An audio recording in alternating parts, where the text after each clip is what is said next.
Mwigulu Lameck Nchemba, Waziri Mkuu wa Jamhuri ya Muungano wa Tanzania, Comrade Majula Maendeka, Katibu Mkuu Ikulu, Jaji Sivangilwa. Nimetamka vizuri? Sije kuvuruga mbele ya Waziri Mkuu hapa. Mheshimiwa Waziri Mkuu, jaji wetu jina lake linabidi utamke kwa swaga kidogo. Kwa hiyo inaitwa Sivangilwa Mwangesi, Katibu mtendaji wetu mkuu wa tume yetu ya maadili, Sekretarieti ya maadili ya viongozi wa umma.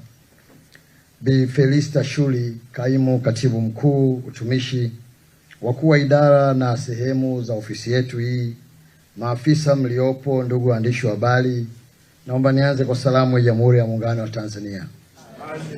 Kazi na utu. Mheshimiwa Waziri Mkuu, nimesimamishwa kwa ajili ya kufanya jambo moja dogo la kukaribisha wewe ili uzungumze nasi katika asubuhi ya leo. Lakini pamoja na kusimamishwa niseme hilo neno, lakini naomba kwa ruksa yako niseme machache, ikiwa mojawapo ni kukushukuru wewe.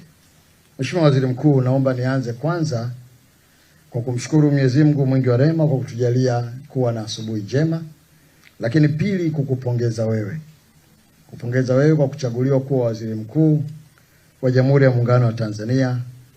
Kwa hakika sisi wabunge tumefarijika sana kwa uteuzi wako, na tunamshukuru Mheshimiwa Rais kwa kukuona wewe, kwa sababu tumekuwa na wewe katika kipindi kirefu ndani ya bunge. Uzoefu wako, uongozi wako, utayari wako wa kuona Tanzania inabadilika, inakuwa yenye maadili, inakuwa Tanzania yenye watu wazalendo, tunauona. Na hata sasa hivi naona kidogo sasa hata tai za bendera ya taifa watu tumeanza kuvaa. Na jaji umundani hapo mvae jaji tai hizo. Ni moja alama ya uzalendo. Kwa hiyo mambo mazuri sana. Lakini Mheshimiwa Waziri Mkuu, pamoja na kusimamisha huko, naomba nieleze katika machache ambayo Mheshimiwa Jaji kutokana na muda ameona yaruke, na kwa kuwa mimi ni sehemu ya tunaofanya kazi pamoja, naomba kutumia nafasi hii kutoa taarifa mbele ya wageni wetu, hasa waandishi wa habari ambao wanatakiwa waelewe kidogo pia kuhusiana na taasisi yetu hii. Mheshimiwa Waziri Mkuu, hii taasisi si taasisi ambayo imeanzishwa kwa matamko. Taasisi hii, ndugu wanahabari na Watanzania mnaotusikiliza, taasisi hii imeanzishwa kwa mujibu wa Katiba ya Jamhuri ya Muungano wa Tanzania. Katiba kwenye ibara ya 132 inaeleza wazi madhumuni ya kuwa na utumishi wa umma uliokuwa na maadili, lakini pia utumishi wa umma ambao viongozi wake wanasimamia maadili hayo. Katiba ilielekeza uundwaji wa Sekretarieti ya maadili kwa ajili ya maadili ya viongozi. Sekretarieti ya maadili ya viongozi wa umma ina kazi kubwa ya kuhakikisha kama sio mbili. Tulikutana na wenzangu hawa, tukazungumza, tukakumbushana juu ya wajibu, kwa sababu siamini kama kuna mtu ambaye hajui wajibu wake. Lakini yako mambo ambayo yako juu ya maadili ambayo yameandikwa kwenye karatasi au kazi ambazo zilikuwa zimeandikwa kwenye karatasi. Nilitumia nafasi hiyo, Mheshimiwa Waziri Mkuu, kuwakumbusha wenzangu kuyasimamia hayo. Lakini na kuyasimamia hayo, Mheshimiwa Waziri Mkuu, niliwakumbusha pia kwa kusimamia hayo yako mambo ya matokeo chanya ambayo yatapatikana katika utendaji kazi wetu.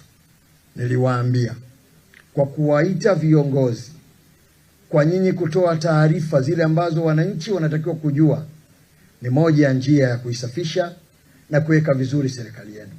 Hatuwezi kuwa na serikali ambayo viongozi wanalalamikiwa kwamba ni wapotofu wa maadili, na sisi kama chombo cha kusimamia maadili ya viongozi wa umma tumenyamaza kimya.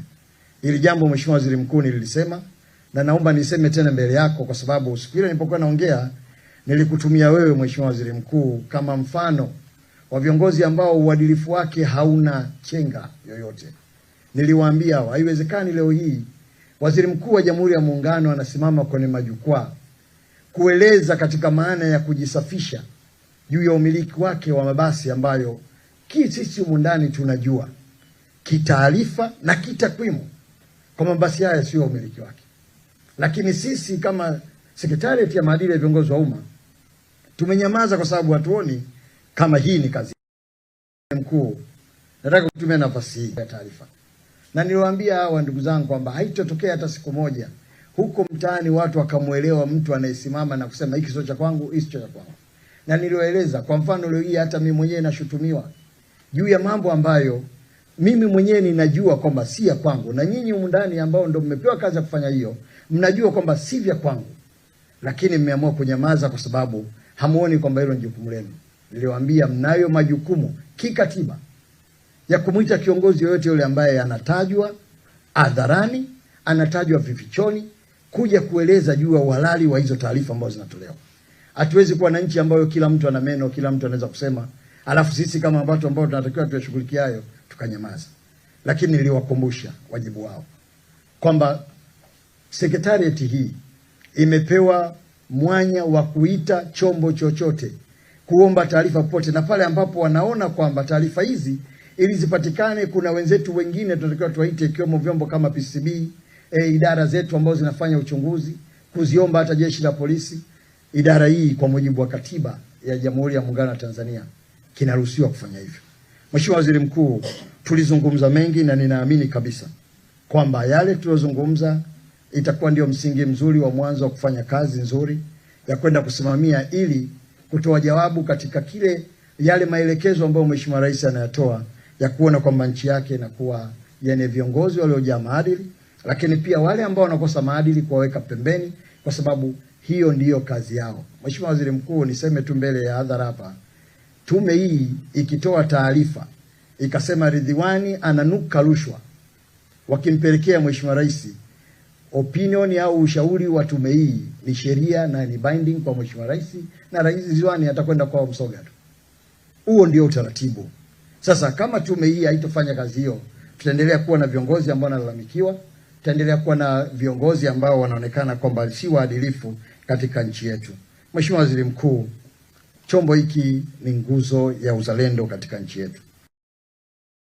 Mheshimiwa Waziri Mkuu, nisigeuze jukwaa hili la kwangu kwa kuwa leo umekuja wewe kwa ajili ya kuonana nasi, na sisi tunataka tukushukuru kwa sababu nadhani sisi ndio taasisi ya kwanza kiserikali wewe kuja kufanya ziara.